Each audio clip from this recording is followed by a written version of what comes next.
An ancient ritual to welcome the spring in northern Pakistan. The small Kalash minority celebrate the end of winter with a festival of drums and dance. It's a colourful tradition and a rare mingling of women and men in the conservative Muslim nation. But an influx of camera-wielding, mostly male tourists is having an impact. This dance is our culture. We feel very happy. We enjoy it a lot with our friends, sisters and brothers. We don't like that people take our pictures. That's why most of the girls wear veils and cover their heads with scarves. We don't like people taking our pictures from all sides. Less than 4,000 Kalasha remain in the Hindu Kush mountains near the Afghan border. Their numbers are falling, partly due to conversions to Islam. Militancy in Pakistan and the remoteness of their valleys once guaranteed their isolation. But last year, 17,000 visitors, largely domestic, flocked to the area. And experts warn that the way forward needs to be carefully managed.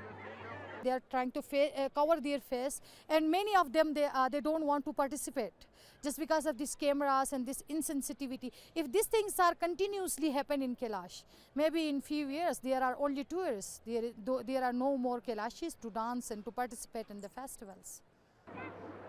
With an improvement in security in recent years, Pakistan is keen to open up for visitors.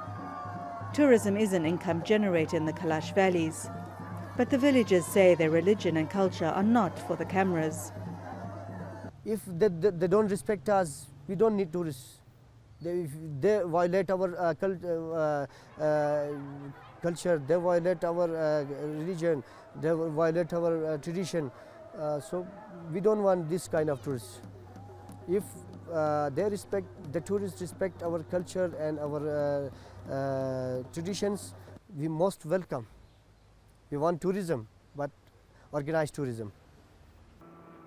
The Kalash unique traditions include brewing alcohol and women going bareheaded and being able to choose their husbands. But misconceptions about them are rife. It is like a zoo. We can enter their houses. We can violate their privacy. So this is not. I think this is very negative. And the stories like Kalasha women can sleep with anyone. How dare one can say, right, this sort of information or story.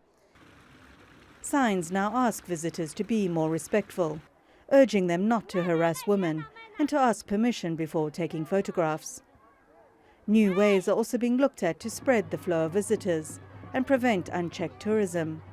It's something that these visitors are also keen to avoid. If you are coming here in this kind of festival, which is so far away in the valleys, and the culture is still intact for many years, you should be very responsible so that the culture here should not be contaminated. What I'm a little bit concerned about is that in the future years, if the tourism part is growing, then also the cultural part will get affected by that. A challenge for the future of the Kalash, as they try to protect the traditions which have made them a tourist attraction.